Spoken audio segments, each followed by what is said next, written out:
Muy buenas noches, amados hermanos, que el Señor bendiga grandemente sus vidas. Es un gozo, es una alegría nuevamente estar con ustedes, en medio de ustedes y frente a ustedes. Realmente ha sido un tiempo grato que hemos pasado con mi familia, precisamente, y valga la redundancia, en medio de mi familia en Paraguay. Realmente ha sido un tiempo grato, pero ya habrá tiempo de ponernos al día a lo que vinimos a escuchar y a meditar en la palabra del Señor. Es lo que quiero hacer ahora, precisamente. Generalmente, cuando comienza un año nuevo, nos trazamos metas. Generalmente, nos trazamos algunas metas a comienzo de año, como les menciono. Y no está mal, evidentemente, trazarnos metas, ya sea en el área personal, en el área laboral, en el área familiar, en el área estudiantil quizás. Y no está mal trazarnos metas. Pero, ¿qué pasa? ¿Qué pasa cuando hablamos de trazarnos la meta de tener un compromiso con el Señor? A manera de introducción quisiera mencionarles y quisiera que ustedes imaginen una plaza céntrica en una gran ciudad. Cientos de personas pasan apresuradas, sumergidas en sus teléfonos, quizás en sus preocupaciones. Un investigador social se acerca a estas personas con una pregunta sencilla y les pregunta: ¿está usted comprometido con algo o con alguien más allá de sí mismo? Ahora, las respuestas recopiladas en un estudio reciente sobre el sentido de la vida precisamente son muy reveladoras. La mayoría de las personas habla de compromisos laborales. La mayoría de las personas hablan de un compromiso con su familia. La mayoría de las personas hablan de un compromiso acerca de metas personales. Pero cuando la pregunta se profundiza y nos lleva más allá, podemos decir también lo mismo: ¿y qué hay de un compromiso con Dios o con una verdad espiritual? Ahora, en base a esta pregunta surge un patrón inquietante, evidentemente. Muchos expresan un deseo vago, una simpatía general por lo espiritual. Como dije hoy en la mañana, muchos optan por ver de lejos nada más el panorama en la iglesia. Y dice: voy a ver cómo trabaja ese grupo de gente, voy a ver cómo trabaja el pastor, voy a ver cómo trabaja el liderazgo. Yo no me voy a involucrar. Aquí de lejitos estoy mejor, sin hacer nada.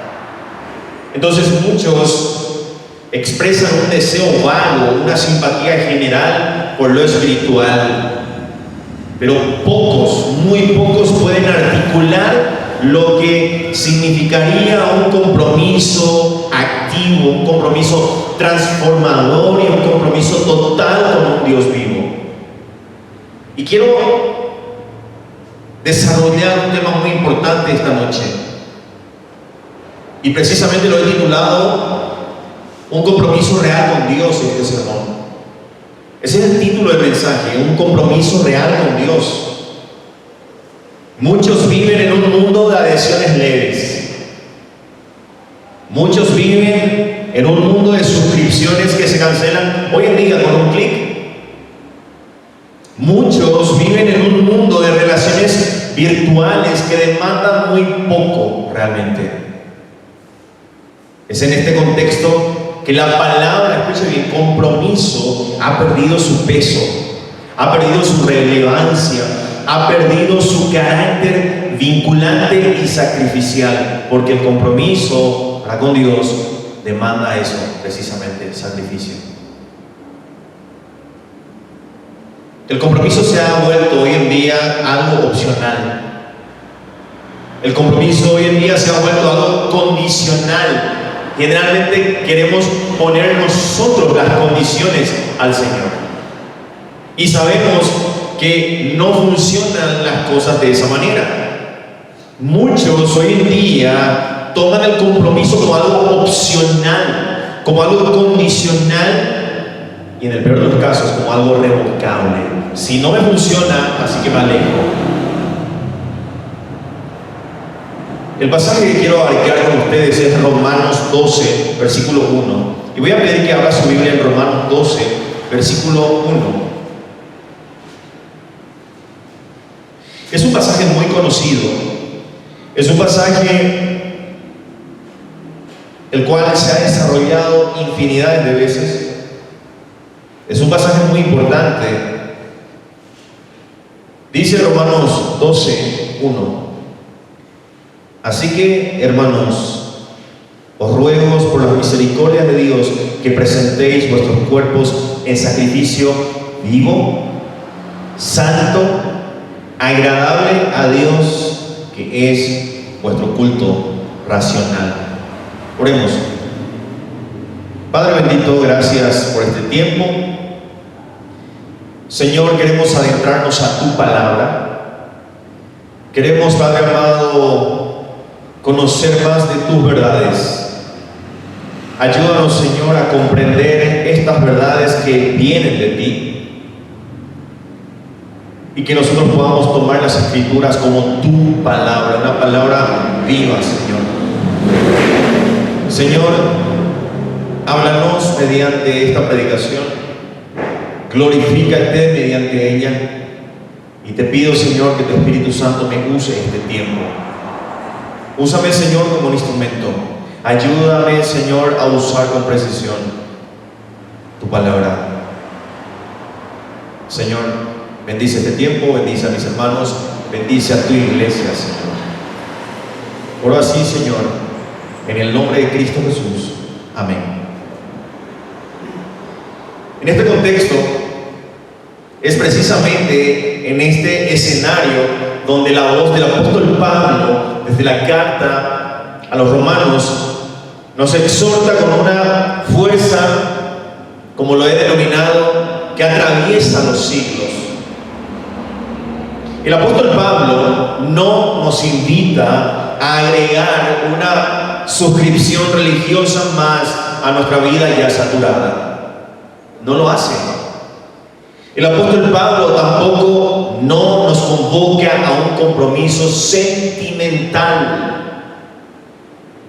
El apóstol Pablo tampoco nos convoca a un compromiso ocasional para con Dios, y mucho menos un compromiso cultural. El apóstol Pablo aquí nos llama más bien a una entrega radical. A una entrega radical, a una transacción, escuche bien, existencial que redefine el centro de nuestra identidad y el propósito de nuestra existencia. Hermanos, la fe cristiana auténtica nunca fue diseñada para hacer un maquillaje religioso sobre nuestra vida antigua. Nunca. Hoy nos adentraremos en el corazón de lo que significa tener un compromiso con Dios, explorando el llamado urgente de Romanos 12:1. El gran teólogo y pastor John Stott captó magistralmente la esencia de este pasaje cuando escribió lo siguiente. Y escuchen lo que Stott dice con respecto a este pasaje y con respecto a la entrega, al compromiso para con Dios. Él dice: la adoración es la respuesta consciente y activa del creyente a todo lo que Dios es, a todo lo que Dios ha dicho y a todo lo que ha hecho. Stott continúa diciendo: la verdadera adoración es un compromiso total de la personalidad a Dios, tanto en el santuario como en la sociedad. Fin de la cita. Por tanto, antes de profundizar en los pilares de este compromiso, te pregunto, y obviamente me he preguntado, lo siguiente: ¿tu relación con Dios se asemeja más a una membresía cómoda en un club o a la entrega irrevocable de un soldado a su causa. Estás negociando con Dios los términos de tu entrega, reservando quizás ciertos cuartos de tu vida bajo llave con letreros que dicen prohibido el paso. O puedes decir con plena conciencia y un corazón rendido que tu mayor anhelo es que tu existencia entera sea un solo y continuo acto de adoración agradable a Él. Este es el desafío que tenemos ante nosotros, queridos hermanos. Esto no es para tibios ni para los que buscan solo consuelo sin transformación.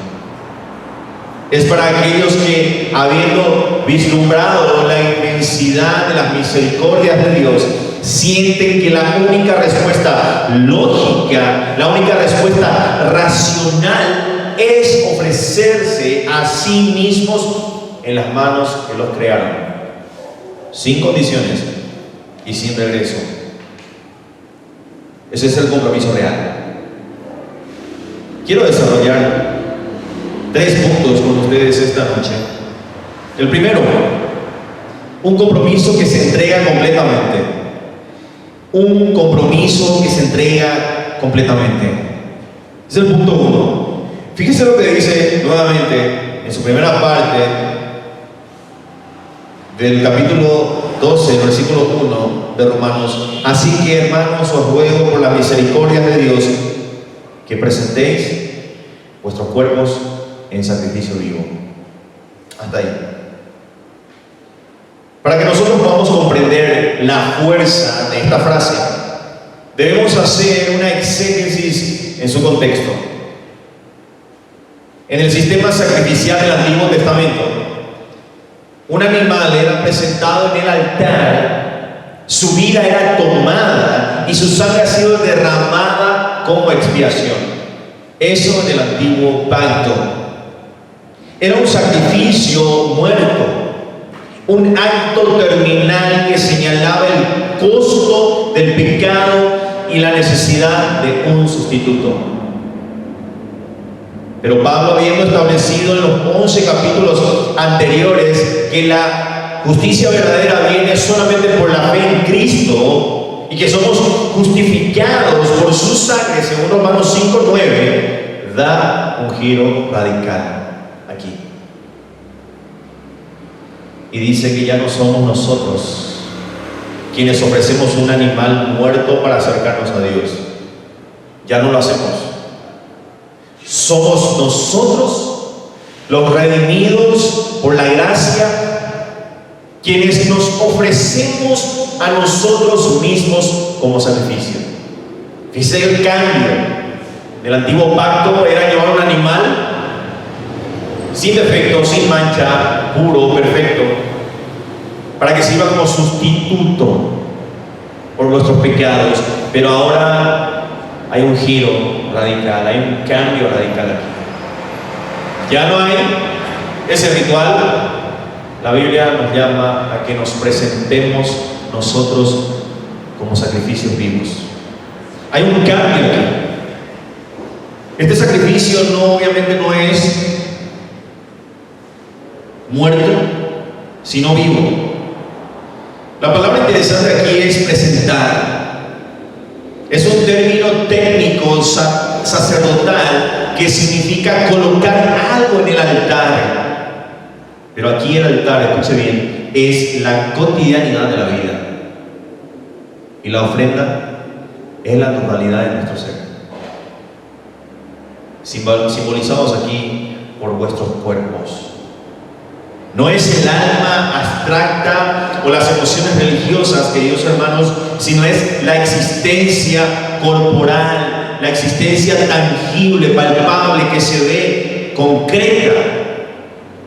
Nuestras manos, nuestros pies, nuestros ojos, nuestra mente, todas nuestras capacidades, todo, absolutamente todo, tiene que ser presentado al Señor. Presentado al Señor. Es un acto único de decisión, presentar. Y esto se traduce en un estado continuo de ofrenda. Esta entrega total, queridos hermanos, encuentra su fundamento, encuentra su modelo y encuentra su posibilidad únicamente en la persona y obra de Jesucristo. La conexión que podemos hacer de esto para con Cristo o hacia Cristo es interesante y es evidente. Cristo es el verdadero y definitivo sacrificio vivo. La entrega de Cristo fue la más completa jamás imaginada. En Filipenses capítulo 2, versículos 6 y 7 se nos dice que siendo en forma de Dios, no estimó el ser igual a Dios como cosa en que aferrarse, sino que se despojó a sí mismo. Un sacrificio perfecto. Se entregó Cristo Jesús, no en parte, sino en la totalidad de su ser, lo divino y lo humano. En la cruz, Cristo Jesús ofreció su cuerpo como el sacrificio perfecto y final por el pecado. El Cordero muerto, queridos hermanos, que abolió para siempre la necesidad de sacrificios muertos. Pero la maravilla del Evangelio es que Él no se quedó muerto. Resucitó. Y hoy vive, escuche bien, como el sacrificio viviente por excelencia. El sumo sacerdote que eternamente se presenta a sí mismo ante el Padre como la ofrenda de perfecta obediencia y amor. Esto es muy importante que entendamos, hermanos. Solo porque Él se entregó completamente por nosotros, solo porque Cristo se entregó completamente por nosotros, nosotros podemos entregarnos completamente a Dios. Y ahí es donde somos aceptos ante Dios por Cristo Jesús.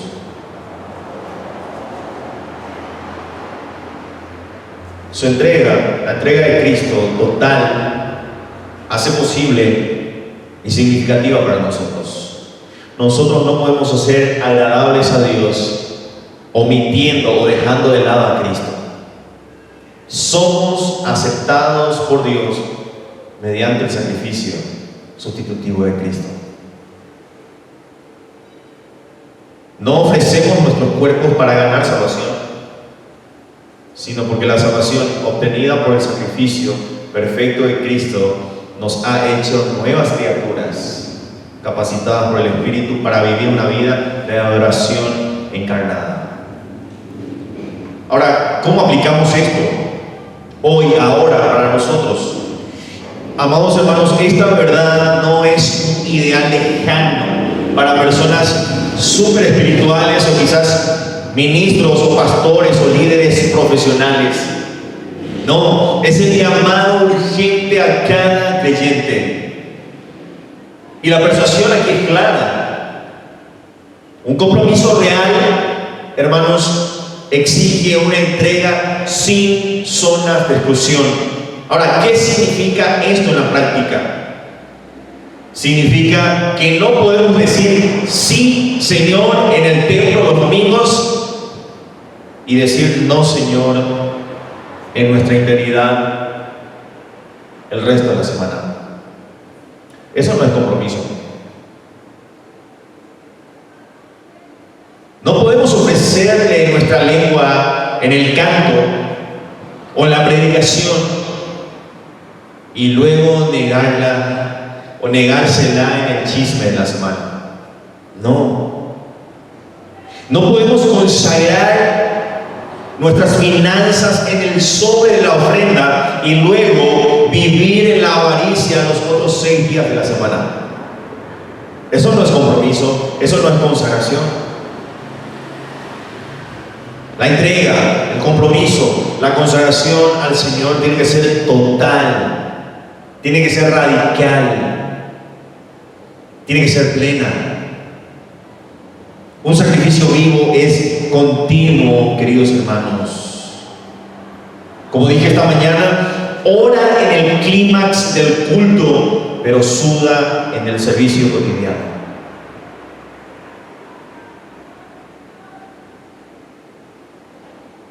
La entrega al Señor, el compromiso al Señor, se muestra cuando perdonas de corazón a quien te lastimó. Se muestra cuando usas tu talento para edificar a otros. Y no solamente para autopromocionarte, no, sino más bien cuando tu cuerpo, templo del Espíritu Santo, es honrado con pureza y no profanado con la inmoralidad. Hoy el Espíritu Santo nos confronta evidentemente con esto. ¿Hay algún compartimiento de tu vida marcado como privado, como personal, como solamente mío? ¿Estás negociando con Dios, ofreciendo quizás el 80% y reteniendo un 20% que crees que te pertenece? No podemos negociar con Dios, hermanos. No podemos. Él es quien pone las pautas.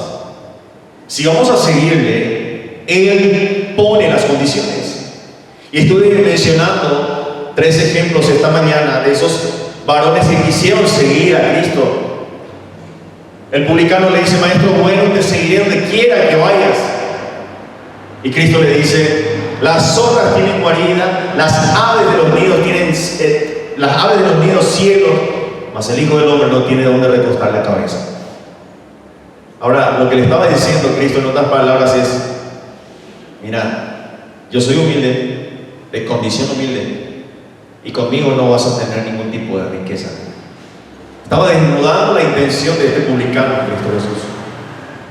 A otro le dice: sígueme. Y le dice: Señor, un rato, deja primero que vaya y entierre a mi padre, y luego te voy a seguir. Le estaba poniendo condiciones. Y le dice Cristo: deja que los muertos entierren a sus muertos. Entonces, amados hermanos, si vamos a tener o si vamos a hacer un compromiso con el Señor, tiene que ser plenamente, tiene que ser totalmente, porque un compromiso a medias, el Señor no la va a aceptar. No la va a aceptar. Un sacrificio parcial a medias era una abominación en el altar antiguo. Cristo no retuvo nada, absolutamente nada por nosotros. Ofrécete por completo, amado hermano. Hoy que tu oración sea: Señor, toma mi vida, mi todo. No quiero ser un adorador a tiempo parcial.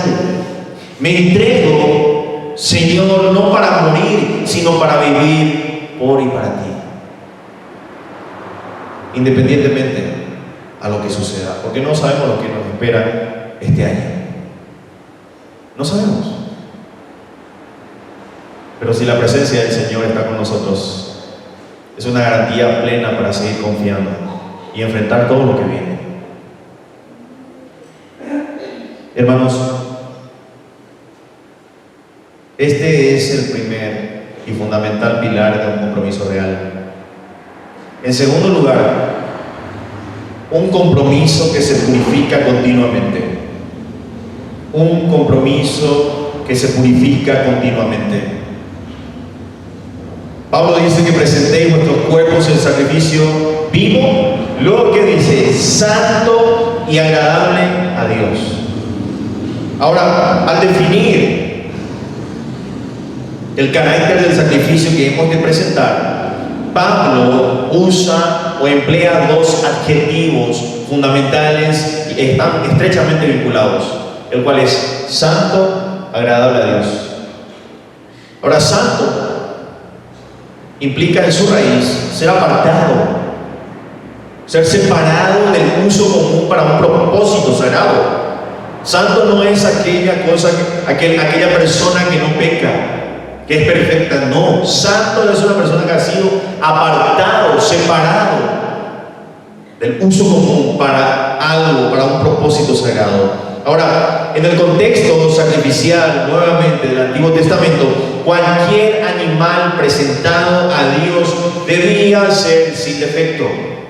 es decir, puro, apto y conforme a los estándares divinos. No era una opción presentar lo dañado, no era una opción presentar lo sobrante, no era una opción presentar algo imperfecto a Dios, no. Y lo que más hacemos hoy en día es eso, ofrecer a Dios lo que nos sobra, ofrecer a Dios lo dañado, lo imperfecto. Y luego hay otro término, santo, y luego dice agradable a Dios. Agradable a Dios profundiza esta idea, porque no se trata solamente de cumplir un requisito técnico de pureza, sino de producir un aroma, una cualidad que realmente deleita el corazón de Dios. Y Dios diga, sí, es aceptable. Hay un olor fragante en este sacrificio. Juntos, santo, agradable a Dios. Estos términos pintan un cuadro de un compromiso que no es solo un acto puntual de entrega, sino un estado de ser que se alinea con la naturaleza santa de Dios y busca activamente su aprobación. Pero Pablo está hablando a seres humanos en proceso, no a seres perfeccionados. Por tanto, la santidad aquí es dinámica. Es la cualidad de un sacrificio vivo. Lo que está vivo crece, se adapta, sana, se purifica. He dado también esta mañana el ejemplo de los hijos de Aarón, cuando ofrecieron un sacrificio extraño, un fuego extraño a Dios. Nadab y Abiú ofrecieron un fuego extraño al Señor, y en el acto mismo fueron consumidos. Y también he mencionado esta mañana, ¿qué pasaría si Dios ahora mismo usara ese mismo criterio y diga, todo sacrificio que no está de acuerdo a mis estándares divinos, todo sacrificio va a ser desechado y todos van a morir de esa forma? ¿Quiénes quedarían vivos? Nadie.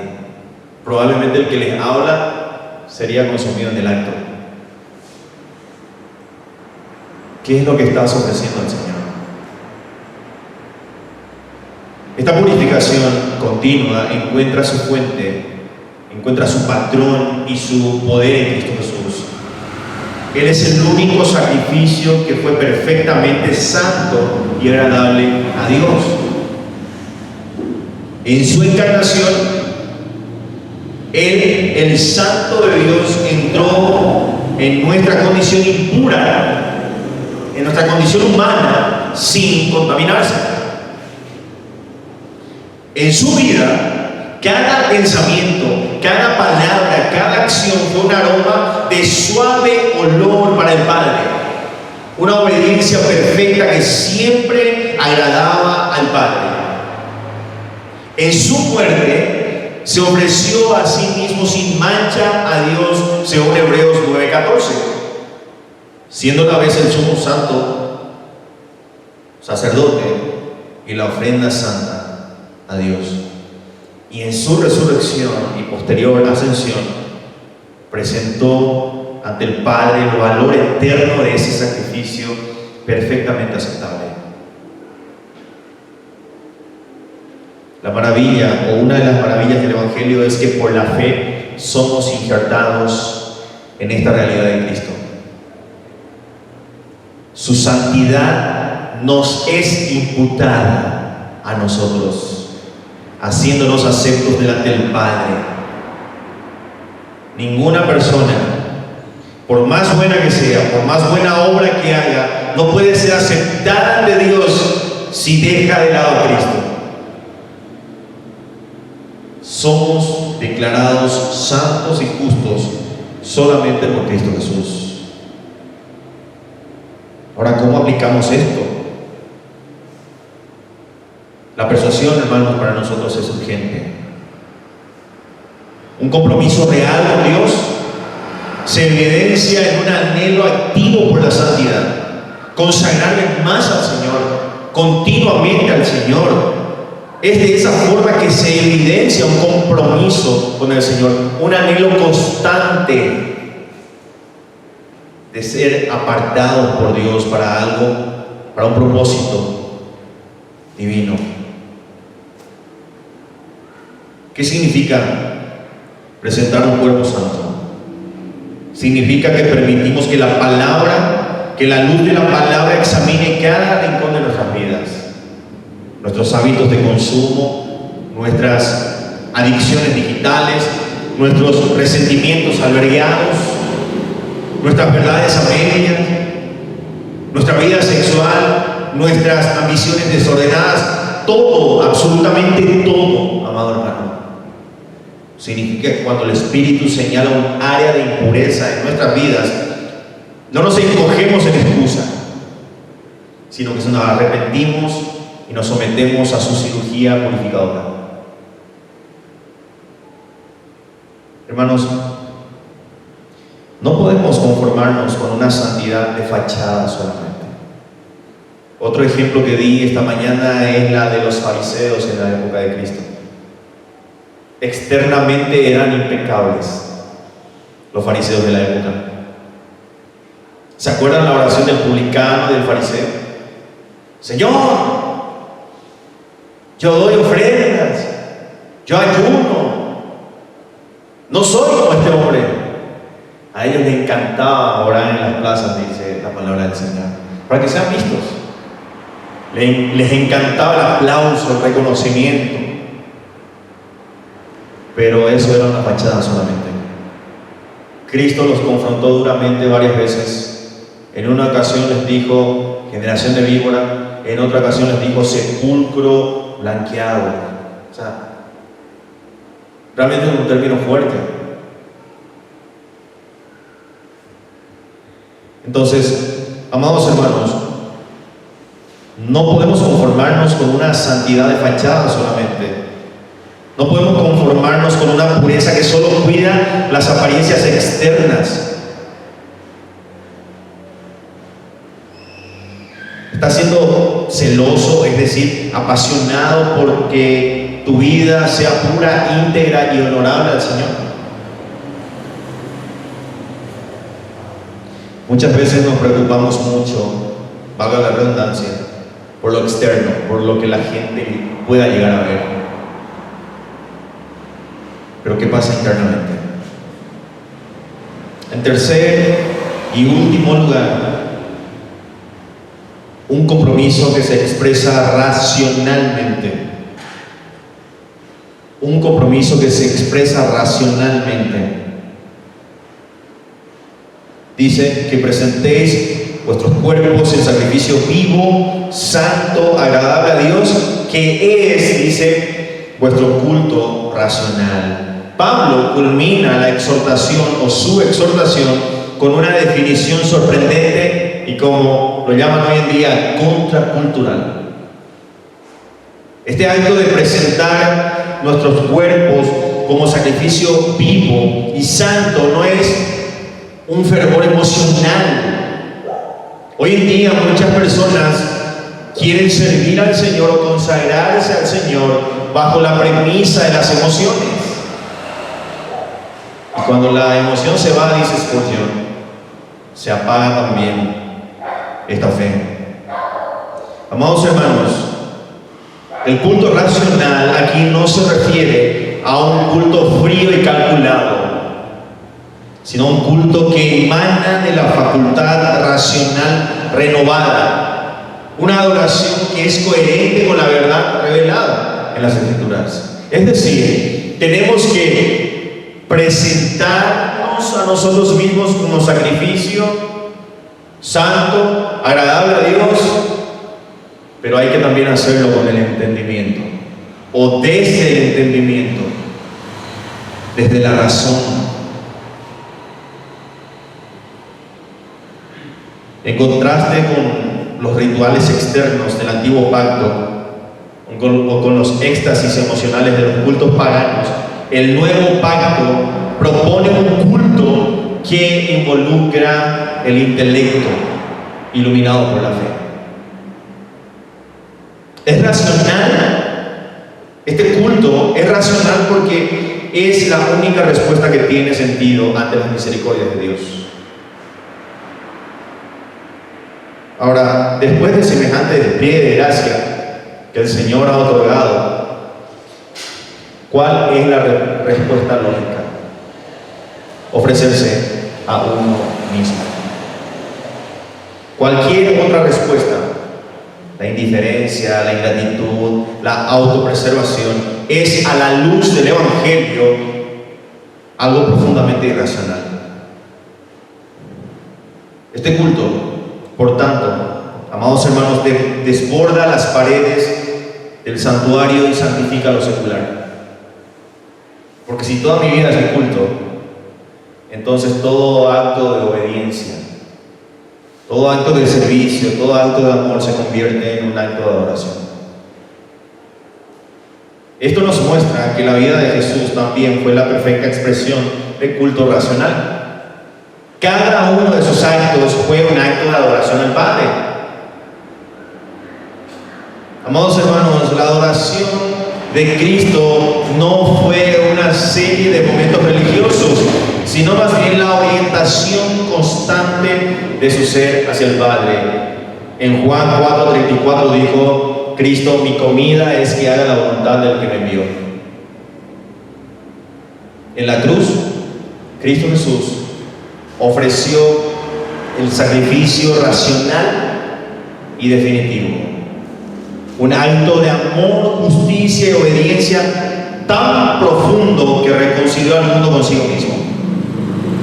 Nuestro culto racional solo es posible porque Cristo, nuestro sumo sacerdote, nos incorpora a su perfecta adoración. Amados hermanos, no adoramos a ciegas, sino a la luz de la palabra hecha carne, Cristo Jesús. Ahora, esto lo aplicamos mediante un llamado que es un antídoto contra una fe superficial, contra una fe emotiva y divorciada de la mente, o contra un ritualismo vacío y automático. No lo hago por hacer, eso es el principio de esto. No lo hago por hacer, lo hago desde el entendimiento, desde la razón.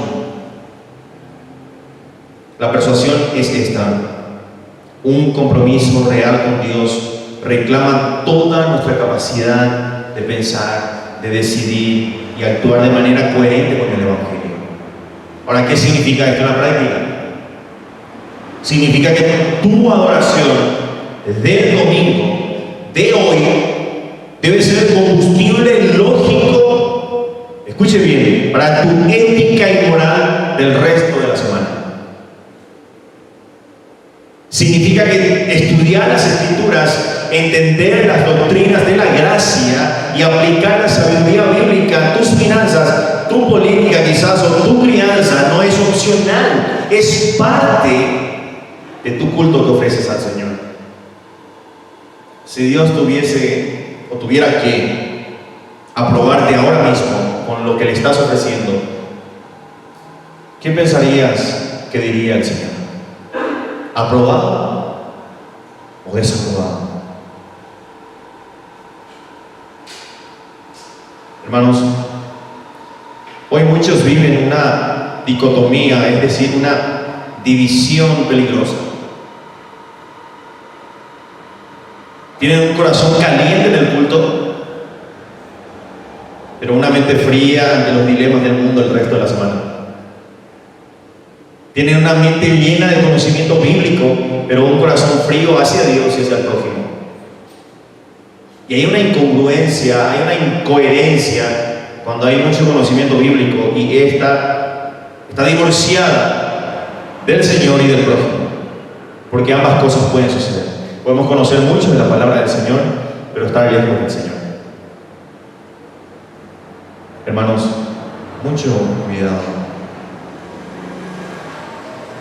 Un compromiso real integra ambas cosas: una mente consagrada que guía al corazón ferviente. Hermanos, en conclusión, hemos caminado por la senda profunda y transformadora de este pasaje. Hemos visto que un compromiso real con Dios no es una intención vaga, no es hacerlo desde la emoción pasajera o no es una tradición heredada. Es la respuesta total, consciente y amorosa a las infinitas misericordias de Dios. Este es el llamado más elevado y más noble de nuestra existencia. Y frente a este llamado no podemos permanecer neutrales, porque en la gracia no hay punto intermedio. No hay término medio en la gracia, hermanos. No podemos tener un pie aquí dentro y un pie allá en el mundo. No podemos. Vamos a ser desaprobados por Dios si actuamos de tal forma. Dios siempre va a querer una entrega total. Cristo dijo: ninguno que poniendo la mano en el arado y mira hacia atrás es apto para el reino. O sea, el arado, si queremos hacer un surco aquí, tiene un arado tirado por un buey, tienes que poner la mano en el arado, y si quieres un surco recto, tienes que mirar al frente. Pero si pones la mano en el arado y empiezas a mirar aquí, ¿cómo te saldrá el surco? Entonces Cristo dijo: ninguno que poniendo la mano en el arado, que mira hacia atrás, es apto para el reino de Dios. Tenemos que enfocarnos en la meta suprema que tenemos enfrente. Hermanos, la palabra nos ha confrontado ahora, y obviamente el Espíritu, si no te está hablando ahora, lo va a hacer en cualquier otro rato, pero de que te va a hablar, porque la palabra tiene poder y nos confronta. Así que no salgas de este lugar igual a como entraste, hermano. No permitas que esta verdad se disipe en el ruido de la semana. Quizás ya para mañana en la mañana ya te olvides del título del sermón de hoy. No permitas que esta verdad se disipe en el ruido de la semana. Que hoy sea un día de pacto renovado con el Señor. Si nunca lo has hecho, te invito a dar el primer paso. Desde el silencio de tu corazón, eleva una oración al Señor y presenta tu cuerpo, tu vida, tu pasado, tu presente, tu futuro. Y dile al Señor que tome control absoluto de cada área de tu vida. Y para nosotros, para cada uno de nosotros que ya conocemos a Cristo, el llamado es a la rendición total. Quizás has estado viviendo con un compromiso a medias, entregando el 90%, pero reteniendo un 10% que crees que es tuyo y no lo es. Toda nuestra vida, todas nuestras motivaciones, nuestras intenciones pertenecen a nuestro Señor. Todo. Quizás una relación, un resentimiento, un hábito secreto, una ambición egoísta, el control de tus planes, entrégaselo al Señor totalmente. Hoy es el día de soltar eso que retienes, porque recuerda que ante el Señor estás completamente desnudo, hermano. No puedes esconder absolutamente nada, Señor. No puedes. Puedes levantar en tu corazón un altar espiritual y traiga a ese altar de manera específica lo que has estado negando a Dios. Visualízalo, hermano, nómbralo y luego con un acto de la voluntad fundamentado en la gracia, ofrécelo al Señor y dile: Dios, esto también es tuyo. Este no es el final de un sermón, sino es el comienzo más bien de una vida de adoración. Un compromiso real con Dios se vive, se suda. Le aseguro que si usted se propone tener un compromiso con el Señor ahora, o quizás al salir de aquí. La primera prueba lo va a sorprender de aquí a una hora quizás. Va a ser inmediata. No es fácil, hermanos, tener un compromiso con el Señor, pero de que vale la pena, sí, siempre va a valer la pena. Y el compromiso no tiene que ser a medias. El compromiso tiene que ser independientemente de las circunstancias, independientemente de si estoy bien o estoy mal. El compromiso tiene que ser genuino y real. El compromiso que yo tuve con mi esposa es mi esposa, independientemente a que tenga mal humor o esté bien o esté mal, es mi esposa. El compromiso que tengo de cuidar a mis hijos es independientemente a que esté mal o esté bien. Yo no cuido a mis hijos solamente cuando estoy bien. También cuando estoy mal, el compromiso que yo tengo de criarlos se da independientemente de las circunstancias. Ahora, ¿cuánto más con el Señor? ¿Cuánto más con el Señor? Amado hermano, la gracia que te justificó es la misma gracia que te santifica y que te dará el poder para vivir esta vida ofrendada al Señor. No bajo nuestras fuerzas, sino en la fuerza de aquel que se ofreció por ti y también por mí. Amados hermanos, este es un gesto físico de un compromiso espiritual para con Dios. Manos vacías que reciben su misericordia y manos abiertas que ofrecen toda la vida de vuelta a Él. Voy a pedir que se pongan en pie. Vamos a terminar esta parte con una oración.